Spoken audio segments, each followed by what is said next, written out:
So, hello everyone. Today's recorded lecture is on chapter 15, and it is on strategic marketing planning.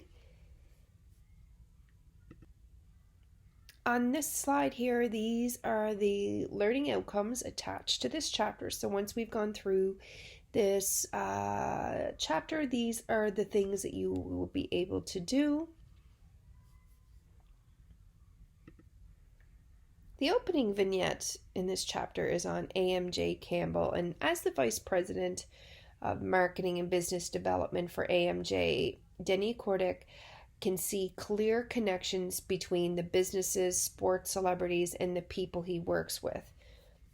Strategic market planning involves making good business decisions as well as creative marketing decisions. AMJ Campbell's growth into Canadians' largest moving company while strategically investing in sponsoring sports properties with Tennis Canada, Soccer Canada, and Curling Canada. The goal of the division is to ensure on-time delivery of goods to their destination. Many times, the company's expertise in logistics and special care of the merchandise delivered leads to exceptional client experiences from manufacturers, retailers, and the end consumer. Creating a marketing plan requires goals and objectives. One of the key objectives Cordic implements is integrative marketing into multiple touch points.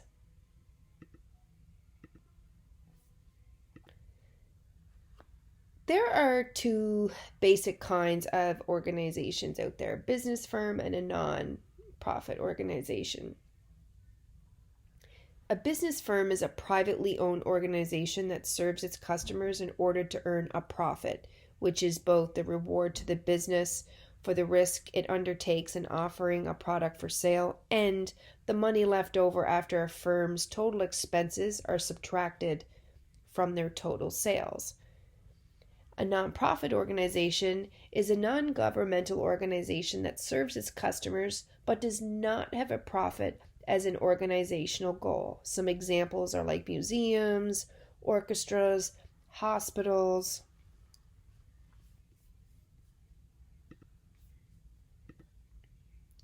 There are 3 levels in large organizations: corporate level, business level, and functional level.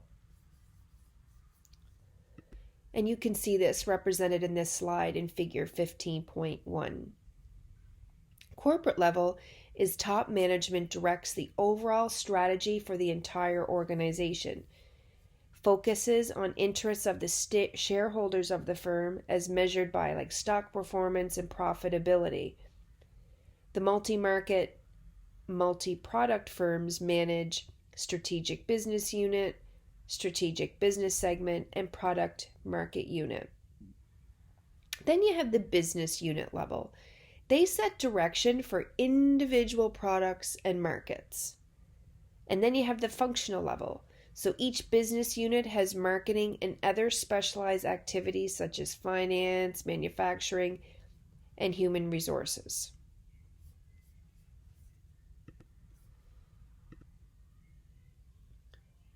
Organizations need a reason for existence and a direction. This is where their business, mission, and goals converge.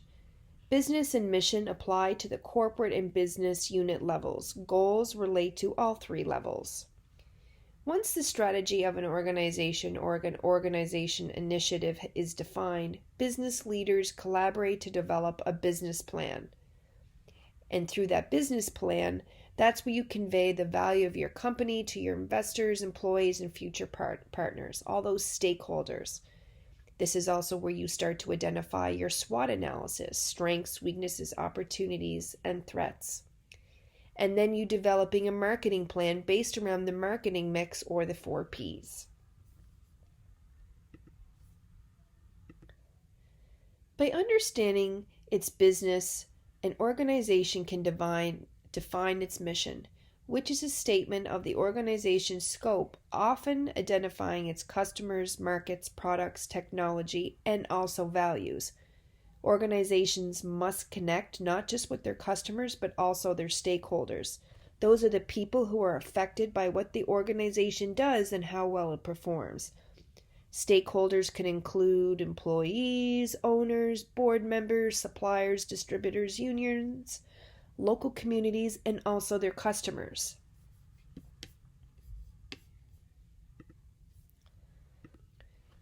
Goals or objectives, they translate a mission into targeted levels of performance to be achieved within a specific time frame. On this slide, these are some different types of goals for businesses out there. Profit, which is most firms seek to maximize profits to get as high a financial return as possible or return on investment.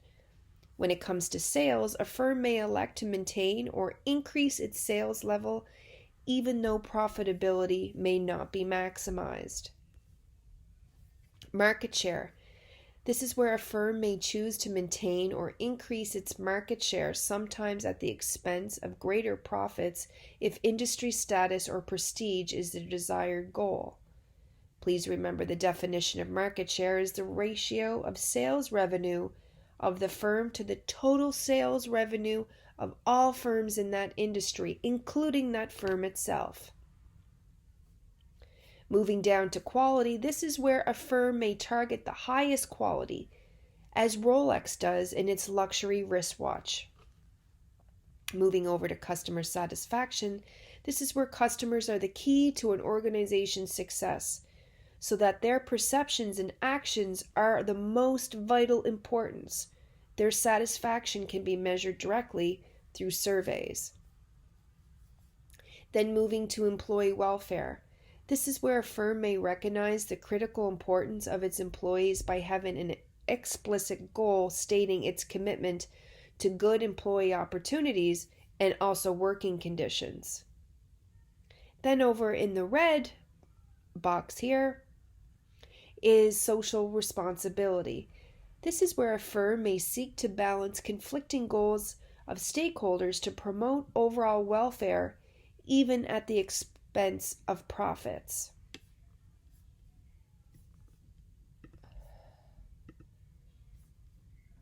When it comes to marketing budgets and financials, marketing plans need to generate sales forecasts that lead to determining that company's cash flow.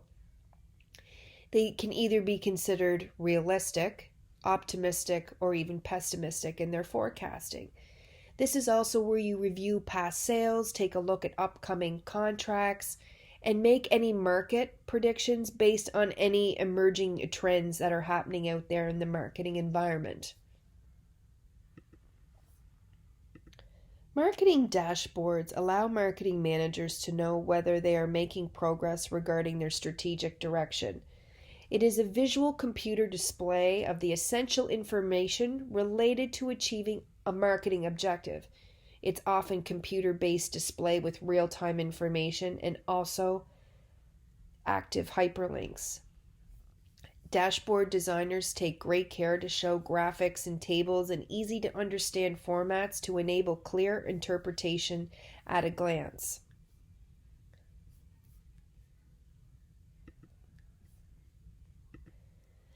Setting strategic directions involves answering these three questions. Where are we now? Where would we like to go? And how will we get there? So taking a look at that question, where are we now? We want to take a look at customers, competencies, and also our competitors.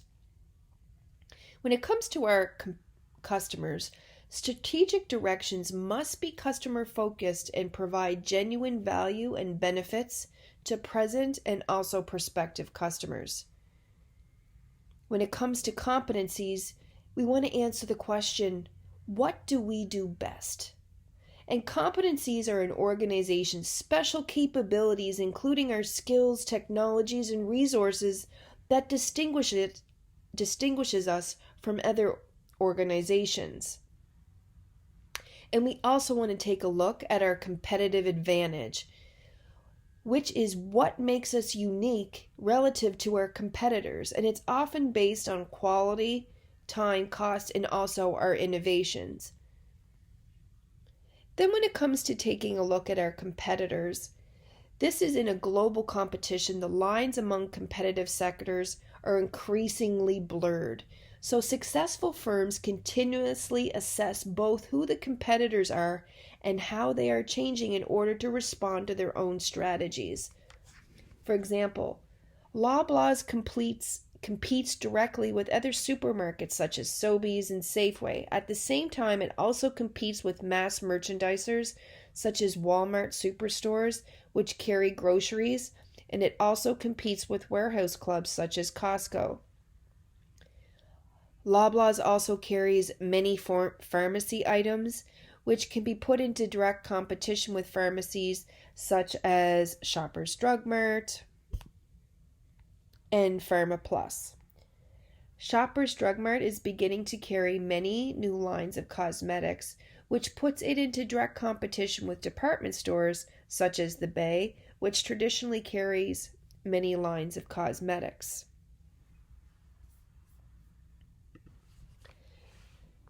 Developed by the Boston Consulting Group, business portfolio analysis uses quantified performance measures and market growth share rates to analyze a firm's strategic business units as they were a collection of separate investments.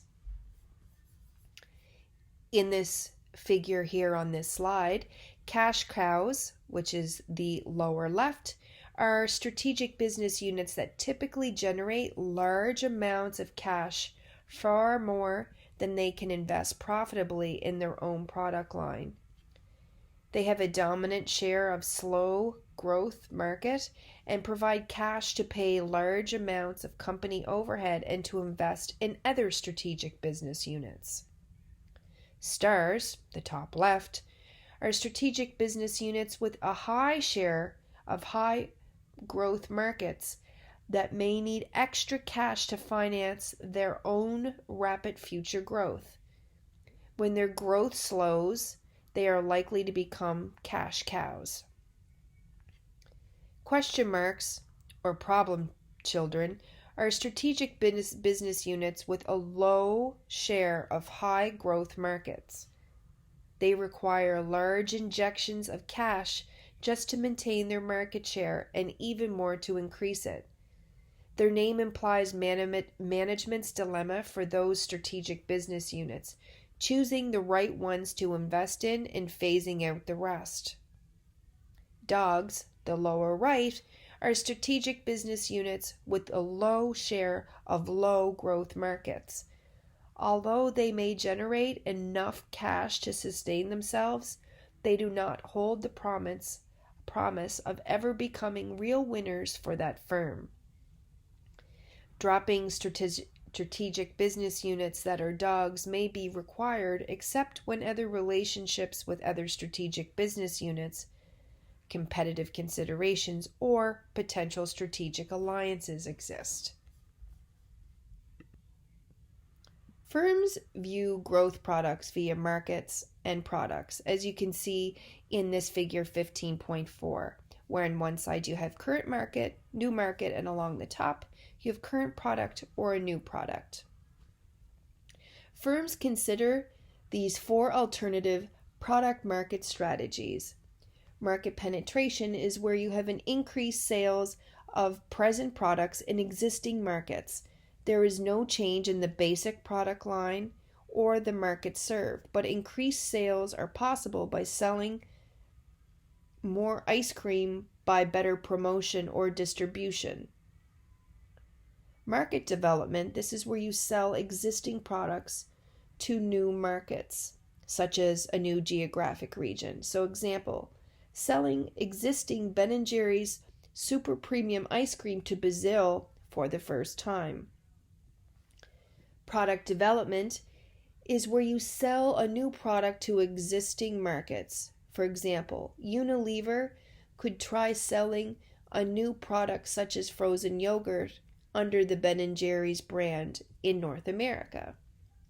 Diversification, this is where you develop new products and sell them in new markets. For example, sell a brand of breakfast cereal in China. This is a potentially high-risk strategy because the company has neither previous production experience nor marketing experience on which to draw on. After the organization assesses where it's at and where it wants to go, other questions emerge. How do we allocate our resources to get where we want to go? How do we convert our plans into actions? And how do our results compare with our plans, and do deviations require new plans and actions? A marketing plan is a roadmap for the marketing activities of an organization for a specified future period of time, such as 1 or 5 years. Figure 15.3 shows the 3 phases through each blue triangle from the top down. The first one being planning, which you can see has 3 steps. Then you have implementation, and then you have evaluation.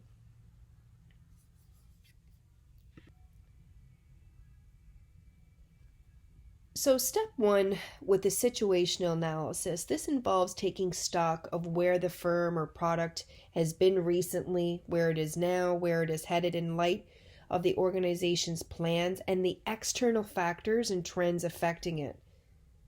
A shorthand summary of the situational analysis, the acronym SWOT, is strengths, weaknesses, which are internal, and opportunities and threats, which are external. A SWOT analysis helps a firm to identify the strategy-related factors to help the firm grow and succeed by building on vital strengths, correcting glaring weaknesses, exploiting significant opportunities, and avoiding disaster-laden threats.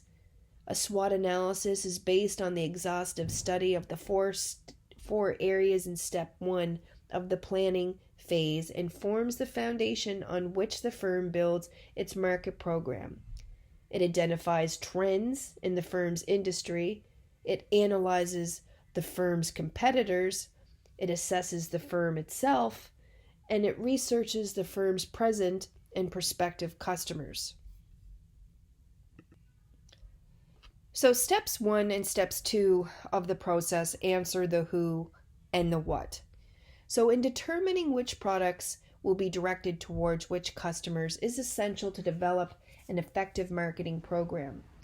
This decision often is based upon market segmentation, taking a look at the common needs and how those groups or customers or segments will respond to that marketing action.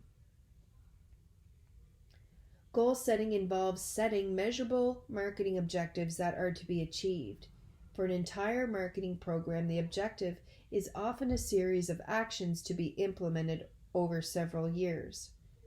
For example, using the strategic marketing process, let's examine step 2 by the way of using Sleep Country Canada as the example. So first, taking a look at setting the market and product goals. One of Sleep Country Canada's marketing goals may be to increase its market share by a percentage in the retail mattress business in Canada. Moving down to select the target markets, Sleep Country Canada targets customers who want quality mattress as well as a positive customer service experience. Moving down to determining the competitive advantage, this is where Sleep Country Canada offers the mattress purchaser an enjoyable customer service experience unparalleled in this market.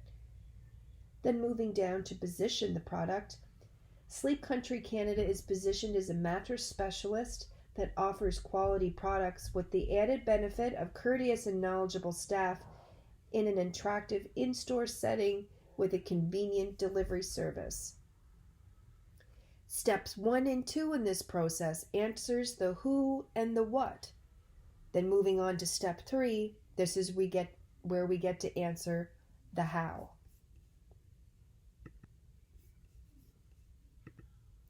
So remembering step 1 and step 2 answers the who and the what. Now step 3 answers the how, the marketing mix, and also its budget. So, this aspect of the planning phase involves developing the marketing plans, marketing mix, and their budget. I'm going to continue on with that example with Sleep Country Canada. So, starting over under the product strategy, this is where you offer customers one of the largest selections of top name brand mattresses. Price strategy, offering customers a low price guarantee. If customers find comparable products at a competitor that is equal to or lower than Sleep Country price, the company will beat it by 5%. Continuing with promotion strategy, Sleep Country uses mass media advertising to communicate its unique retail experience to prospective and also their current customers.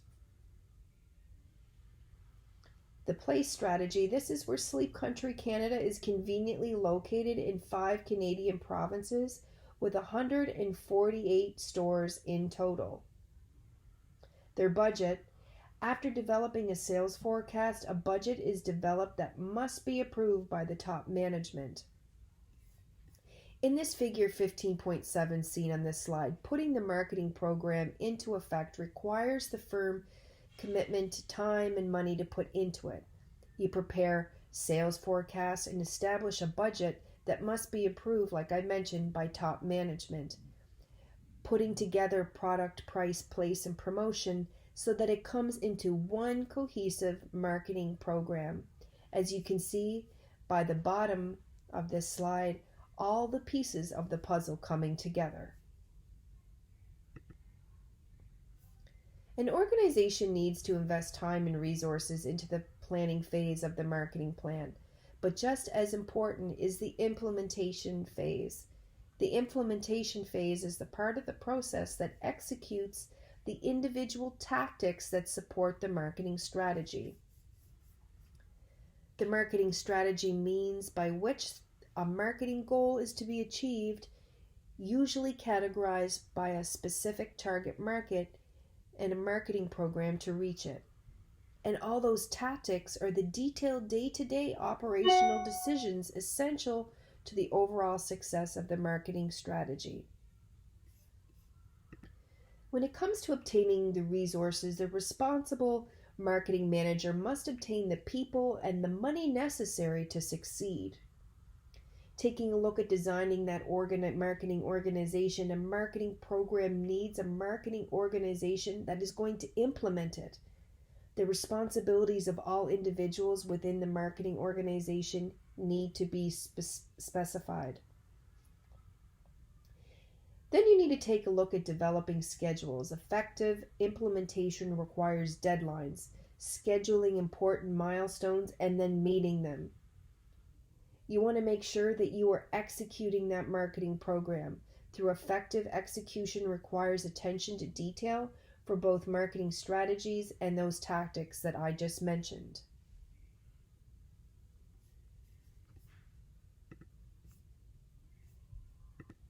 The evaluation phase of the marketing plan seeks to keep the marketing program moving in the direction set for it. It has 2 key elements. Compare the results of the marketing program with the goals in the written plans to identify deviations. So this is you can reveal a planning gap, which is the difference between the projection of the path to reach a new goal and the projection of the path of the results of a plan already in place. The ultimate purpose of the firm's marketing plan is to fill in this planning gap. The second thing there, act on these deviations by, the first thing is exploiting a positive deviation when actual results are far better than the plan called for. Creative marketing managers find a way to exploit this situation. Correcting a negative deviation, sometimes the marketing plan falls short of its goals. When this occurs, managers need to seek corrective action. So that concludes Chapter 15 on strategic market planning. Please remember that strategic marketing planning involves making good business decisions as well as creative marketing decisions involving the marketing mix, constantly evaluating, taking a look at what your customers want and need, and monitoring and changing, always based on what your market research states. If you have any questions or anything about this chapter, do not hesitate to reach out. Everybody take care. Thank you.